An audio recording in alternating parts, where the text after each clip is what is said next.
What's up, Tori-san? Tori, what's up? How you doing? What's up, buddy? Nishikawa? San. So thank you for joining me today. Like I told you yesterday, I would like to reflect on the sanctity of Japan's imperial system as a symbol of national unity, focusing on the dangers of its political religious misuse. And starting with the personal perspective with my mom, and I will examine the constitutional framework and link it to the current events, and encouraging us to stay vigilant in preserving our imperial institutions. So my objective here is to discuss with you how we can protect emperor symbolic role in Japan. So my story begins with my mother. As I told you before, she was enthusiastic participants in every freaking event organized in Shinnyoen. In Hiro, Tachikawa, there's 2 locations in, Oganying and Sohonbu headquarters, and occasionally Yamanashi. And she often invited me to join her, and I attended some of the ritual and meditation sessions. Though I must admit I was half asleep during latter. What struck me most, however, was not ceremony itself, but conversation among the group followers. They spoke proudly about their leaders, Ito Masako, Ito Shinso, having a special connection with His Majesty Emperor. This claim surprised me a lot, and I felt unsettling still. Whether true or not, it sparked my concern, and a good emperor name can be used to amplify the group influence. So this personal experience prompted me to think about how sanctity of imperial institutions might be potentially misunderstood or exploited by them. So this concern deepened with specific events. Shinnyoen announced officially plan, I forget a year, but to build a museum and a religious facility near Hanzomo. Hanzomo is a key entrance to the imperial palace. Hanzomo is not only historically significant, once guarded by the vassal of Tokugawa shogunate, but also symbolically vital, adjacent to the Fukiage Gosho, Fukiage Garden, imperial residence, and the construction of a religious facility, so close to the sacred space like that, sparked my own objections, and as it raised a question about the potential impact of an imperial institution's symbolic neutrality. So I saw this as a possible challenge to the emperor's role as a unified symbol, detached from a specific group or agenda. But my mother invited me to visit the project with her excitement, so I declined. I actually reluctantly declined at each time, and I believe in that imperial institution's symbolic role should remain untainted by associations with any particular organization like Shinnyoen.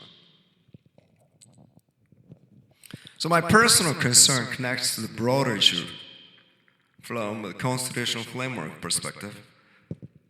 Our constitution's framework that defines the emperor's role clearly and inherent vulnerability.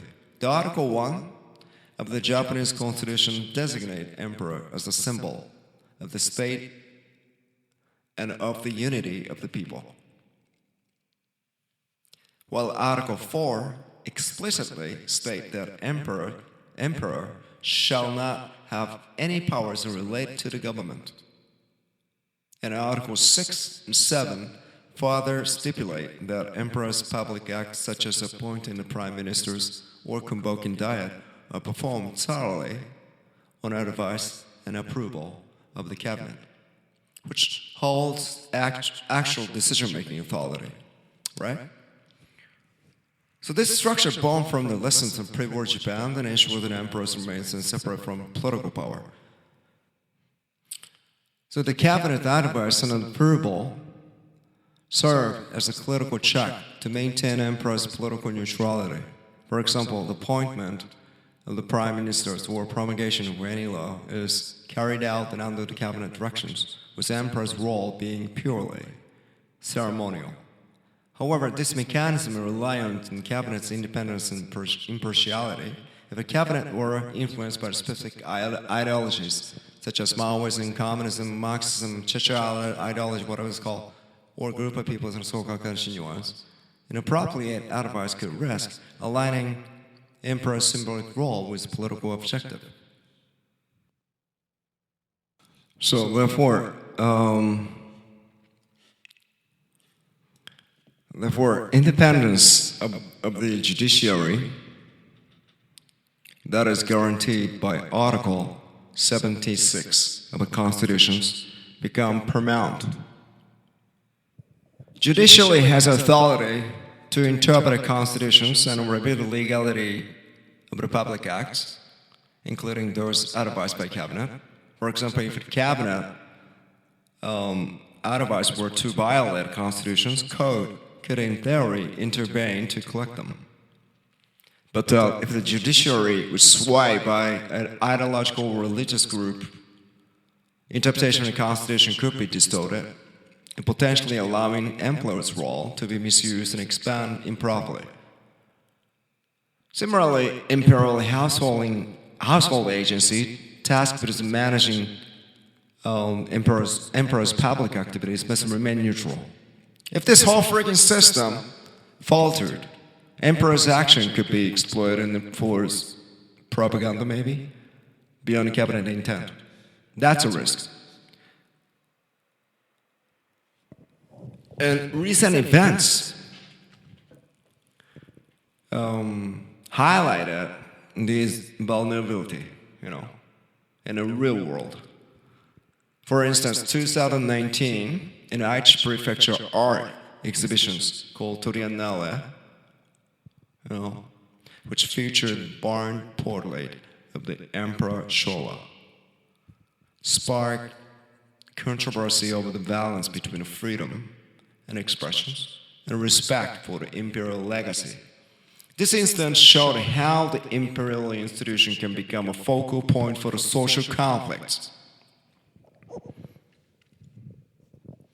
Similarly, the marriage for the Princess Mako, the oldest daughter of the Crown Princess Kiko, to the Kei Komuro, probably I think that he's a Korean guy or something, started a public debate due to financial controversies surrounding Komuro's families and drawing intense scrutiny to this imperial family.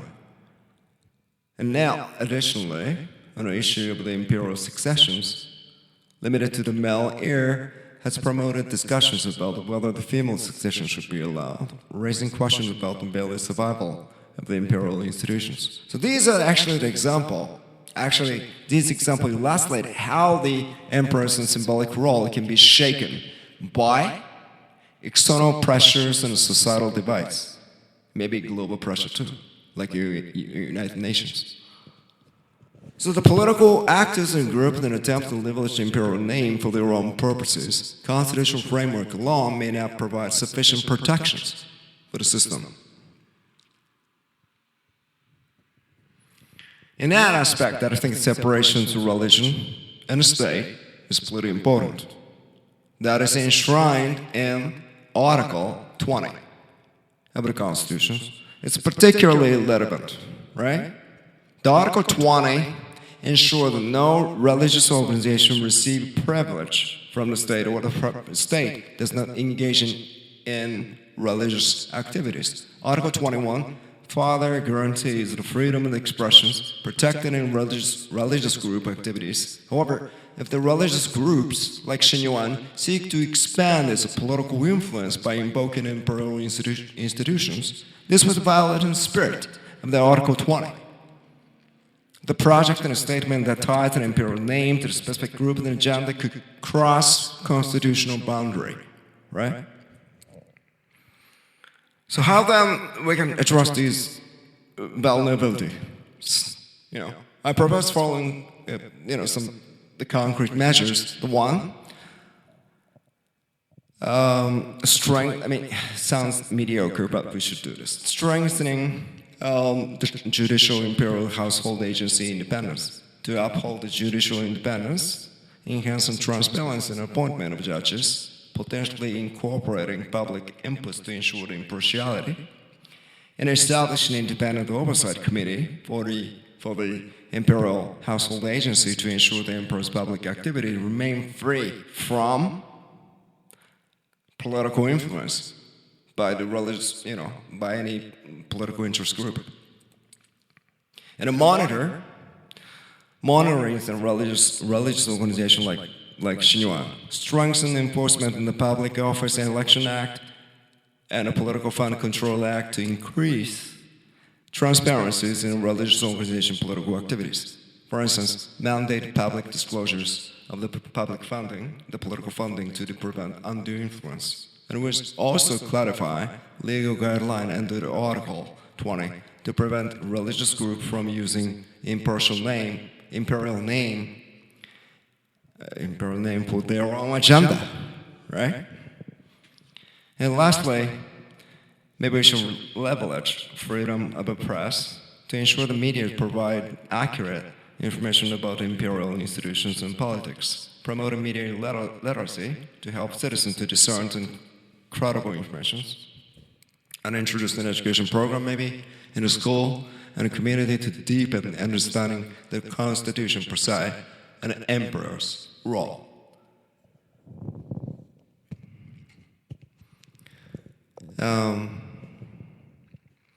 For nearly, 80 years, Japan's imperial institutions have supported peace and democracy. It's a symbol of national unity. However, its sanctity depends upon constitutional framework and vigilance of the people, right?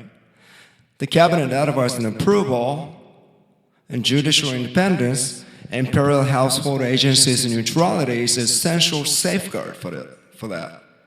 But they are not unmistakable. If this mechanism falters, emperor's symbolic role is being exploited for the political religious purposes. History warns us against taking our institution for granted. So that's why it is our responsibility as citizens to uphold the Constitution and ensure imperial institution remain a symbol of unity, not any tool of politics. This requires fact-based dialogue and transparent institutions and active civic engagement, right? So the future of imperial institution may be uncertain, but with our collective resolve, we can preserve its sanctity. Thanks for your attention, people. Torigai-san, I think you should read twice, to deepen your understanding. And then probably can discern which direction would be. Think twice. Thanks for listening. Bye-bye.